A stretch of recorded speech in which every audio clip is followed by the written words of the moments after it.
வணக்கம் மக்களே, welcome to Siragadikka ஆசை சீரியல். ரோகிணியும் மனோஜமும் நம்ம ஜீவாவை கண்டுபிடிச்சி போலீஸ் ஸ்டேஷன் வரைக்கும் எடுத்துகிட்டு போயிடறாங்க. அங்கே போய் நம்ம ஜீவா இவங்க யாருன்னே தெரியாது, என்கிட்ட பணம் கொடுக்குறக்கு ஐடியா பண்ணி எல்லா வேலையும் பார்க்குறாங்க, என் மேலே குற்றச்சாட்டு பண்ணுறாங்க அப்படின்னு சொல்லி போட்டு நம்ம ஜீவா திரும்ப மனோஜ் ரோகிணி மேலே கம்ப்ளைண்ட் கொடுக்க ஐடியா பண்ணுறாங்க.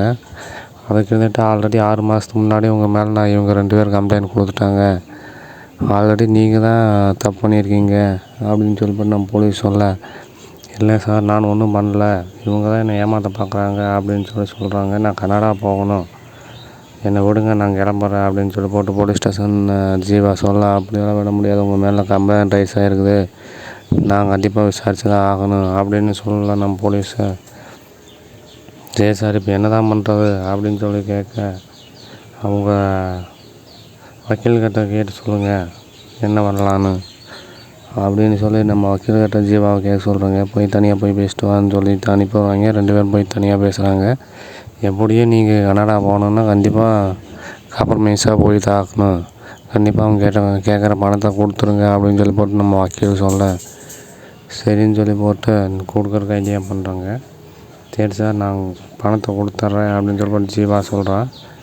சரி அப்படின்னு சொல்லி போட்டு பணத்தை ட்ரான்ஸ்ஃபர் பண்ண அக்கௌண்ட் நம்பர்லாம் வாங்குறாங்க. அப்போ ரோகிணி இருந்துட்டு, எங்களுக்கு இத்தனை நாளாக எங்கள் பணத்தை திருடி வச்சுருந்தாலும் அதுக்கு வட்டியோடு சேர்த்து வாங்கி கொடுங்க அப்படின்னு சொல்லி நம்ம ரோகிணி சொல்ல, ஆமாம் அதுவும் சரி தானே போலீஸ் சொல்கிறாங்க. சரின்னு சொல்லி போட்டு 27 லட்சத்துக்கு 30 லட்சமாக கொடுத்துரு அப்படின்னு சொல்லி சொல்ல 30 லட்சம் கொடுத்துட்றாங்க. சரி, கையெழுத்து இந்த பிரச்சனை இதோட முடிச்சுக்கலாம் அப்படின்னு சொல்லி போட்டு 30 லட்ச ரூபா ஜீவா அனுப்பிடுறான்.